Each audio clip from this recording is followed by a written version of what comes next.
What is up, guys and gals? This is me, Thomas Fan01 here, and today we are back at it again with another Transformer figure review, and y'all know what this one is. You voted for this. So you can't complain. So today we are going to be taking a look at the Transformers Studio Series number 117, Master Chief's wonderful number there. We're going to be taking a look at Transformers Studio Series Dark of the Moon Deluxe Class Hatchet.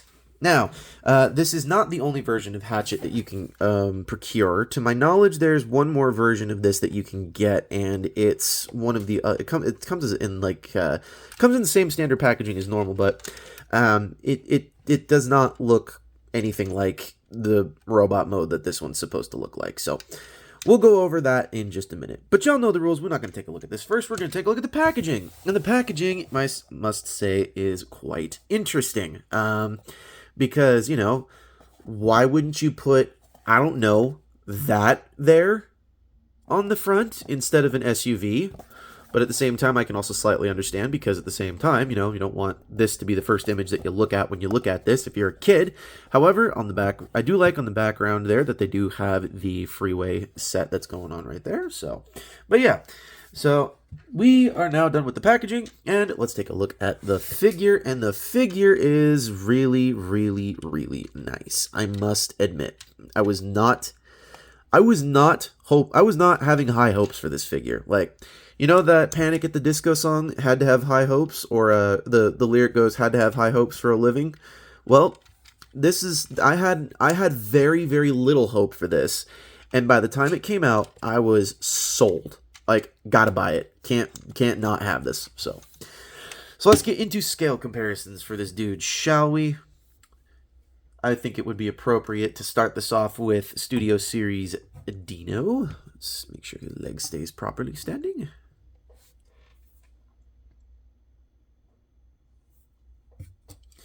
Here it is next to Dark of the Moon Ratchet, Studio Series.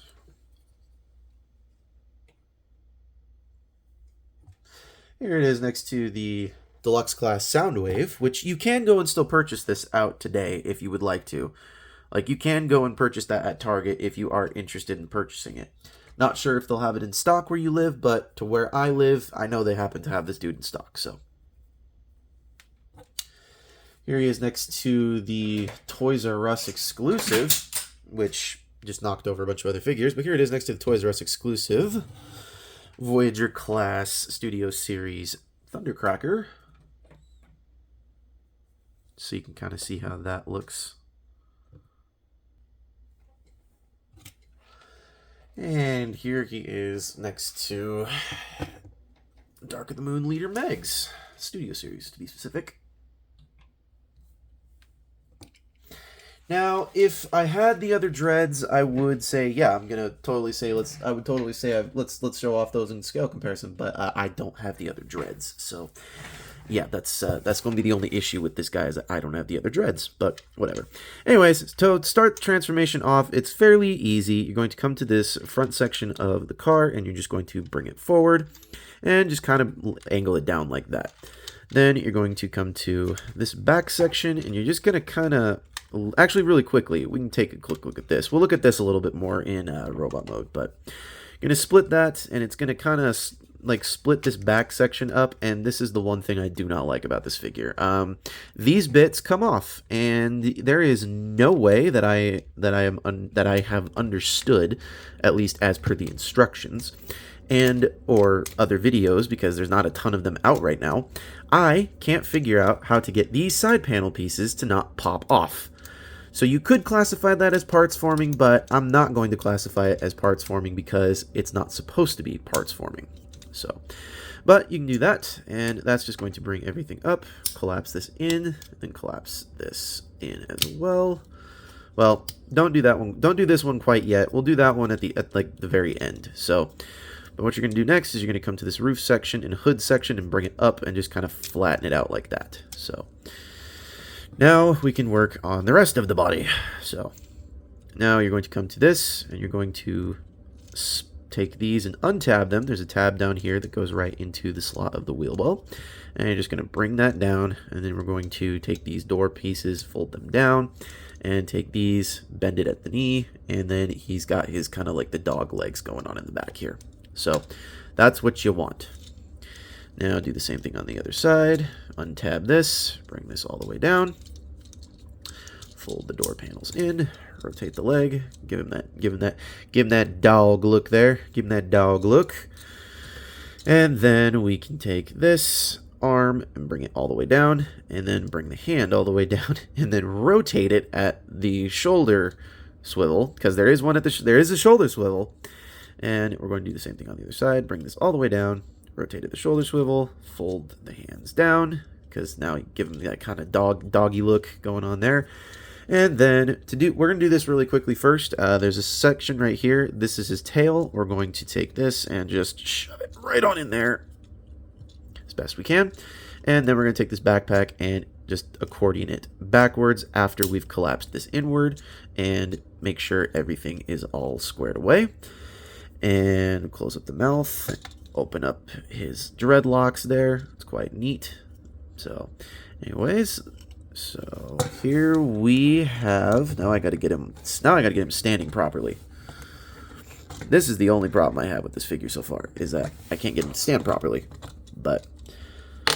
And this also is another problem I don't like with this figure. This thing popped off several times during the live stream when we unboxed this, and it was just not fun. So, but on a brighter note, here you have Hatchet in his robot mode as per the instructions. So, yes. And you can totally take these pieces in here and you can just angle them inward if that doesn't suit your fancy. So, I would suggest doing that.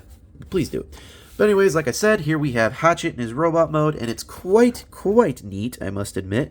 Definitely unique. And so for those people who do not know the background story behind this figure was supposed to be released in the Buzzworthy Bumblebee line and was supposed to be a Target exclusive. And then shortly after they announced this figure and Legacy Hound, because this figure and Legacy Hound were supposed to be a Buzzworthy Bumblebee exclusive, they just decided, well, we're going to drop the entire Buzzworthy Bumblebee line, and we're just going to release them in Studio Series and Legacy. So this is what they decided to give us. Granted, I'm not thrilled of the story of how this thing was, got thrown into production, but I do appreciate the fact that they even took the time to bother to even give us the dog Dread, the Dread dog. So, yeah. So let's take a look at this tail real quickly, and it does function as a tail, or it can be functioned as a weapon. I don't think you can, but if there is a way, I don't know it. I don't think there is, but if you want to, you might be able to push the head down a little bit. I don't think you can, but if you can, let me know. I just don't want to mess up my figure, that's for sure.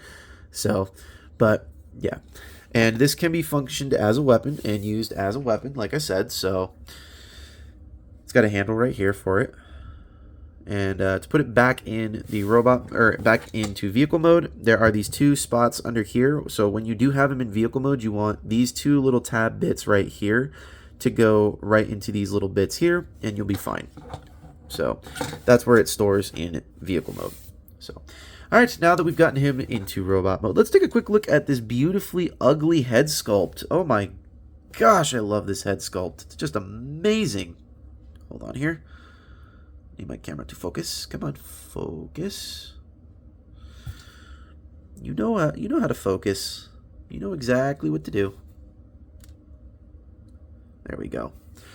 So, but yeah, quite nice, I must admit. There we go. I got it to focus a little better. So look at that head sculpt, man. It's just beautifully done.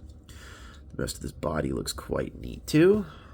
So, kind of gives me the Revenge of the Fallen Deluxe Class Ravage kind of vibes to it, if you know what I mean. So, all right. So now we shall get into the scale comparisons once more, and then we shall end the video. So, or get into final thoughts. Then we'll rank the figure. Then we'll end the video. My bad. Excuse me. So here he is next to the guy who rides him like a freaking dog sled. Here he is next to Ratchet, Studio Series Ratchet. Here he is next to Studio Series Soundwave. Here he is next to the Toys R Us exclusive Voyager Thundercracker.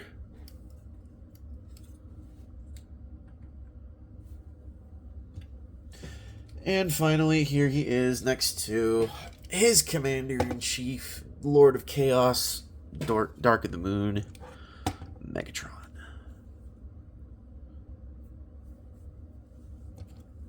Alright, so the backstory of this figure aside, being the fact that it is supposed to be a buzzworthy Bumblebee exclusive, if I can exclude the fact that it is an exclusive, this is different and unique and not something I think any of us have really seen in a good minute. So, like, when they decide to go back and redo Ravage and do it in this style, I feel like this is going to be, you know, I feel like it would be really good. I also would like them to do a deluxe class Frenzy, but I don't think that's going to happen. I think actually I would prefer more along the lines of a core class Frenzy, but you know, hey, I'm doubtful that's going to happen. So, but anyways, I like the head sculpt. I like the fact that the mouth opens up. One thing I will like to notice, would like you guys to know, this jaw bit is very, very, very, very finicky. So when I first got this thing out of the packaging, the jaw came off. Granted, you can pop it back on. It's just two little friction hinges, which is not so bad. But yeah, so there's that, and then I had to open the box to reattach it, to then reopen the box again, so that way I could, you know, take this thing out of the cardboard packaging and everything of the nature that was going on with it. So there's that.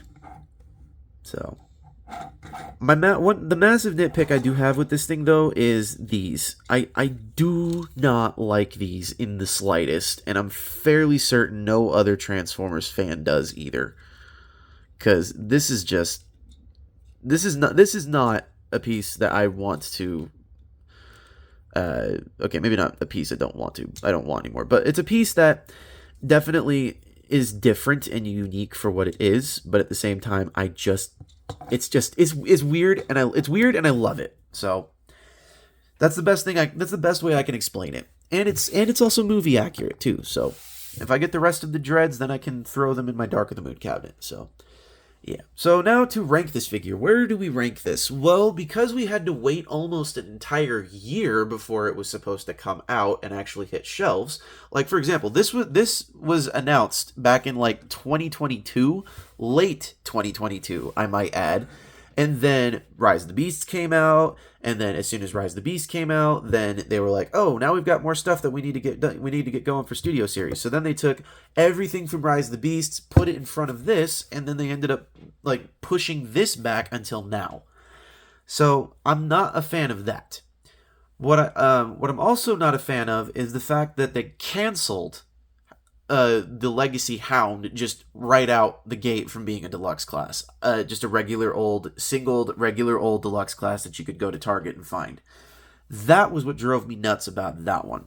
So, and the fact that they even released it in a 5-pack is just ridiculous. But anyways, if I have to rank this figure, I'm going to have to say, what are we going to rank this thing? Well, I give it some massive accuracy for all of the details that are on it. So I do give it that much credit. I definitely have to give it some credit for some for like the way that it actually looks. Like I never would have expected them to give us this. If you had talked to me, a 10-year-old Thomas Fan 01, and just going to go see Transformers Dark of the Moon, if you had talked to me at that point and said, you know what, by the time you're 25, there's going to be a beautifully done figure of this guy, and not only this guy, but there's also going to be a beautifully done figure of this guy. So that was something I'm like, I can't pass that opportunity up. So I do like that. I just don't like the fact that we had to wait. So that being said, though, the transformation was very smooth, very fluent. We only had one piece snap off, really, truly. So can't really say too much negative about it other than the fact that I'm just going to have to rank this thing flat out an 8.5 out of 10. The engineering is quite it's quite smooth. Like I said, the engineering is quite smooth. The way that everything fits together just works out kind of well. Where it does lose half a point is the fact that the inside of the SUV, the engine compartment where his head is, that is extremely hollow, or where his ass is. Excuse me. It's like extremely hollow up there. So I'm not saying that's a problem, but it's just a minor issue. So that's something I don't personally enjoy, but I mean there are other people who are like, hey, give me lighter figures. So, but anyways, I rank this thing an 8.5 out of 10, and this is Thomas Phantom 1 saying, do not forget to subscribe for more content. Don't forget to leave a like on this video. Don't forget to check out all of my Transformers playlists where you can catch this review and a couple other reviews that we may have already done. Maybe not a couple other reviews that we may have already done, but we've already done. You can go check out reviews we've already done, and you can definitely check out reviews for this guy. You can check out the review for all of the other ones that we've done in scale comparison on the main channel. So please do not forget to subscribe to Corey Tucker, Lemon Lime Productions, Kitten Cat 999, Skibbity Jacket. I'm gonna just say this one just because we're gonna throw out Amshri Das. We're also going to throw out Optimus Prime Edits. We're also going to shout out who else? Zaga the Animator as well, because they've been some amazing people in my live stream, and they've just been amazing just to sit and chat with in the stream. It's just awesome. So don't forget to subscribe to them. They are my live stream viewers. So don't forget to check them out. And do not forget to check out Jordy's Rail Videos, Patrick with the Y, iStar552, Bravely GG, Take Along Productions, The Good, the Bad, the Awesome, Riveted Railfan, Riveted Reviews, Alexander Rothschild, and New York Toy Hunter, as they've all done some amazing work in their life and in their YouTube careers, and I would love for you guys to show them some love. So I apologize that the outro is taking this long, but hey, by the time this happens, I will be out of breath. So this is Thomas Phantom 1 saying, do not forget to keep playing with your toys. Goodbye.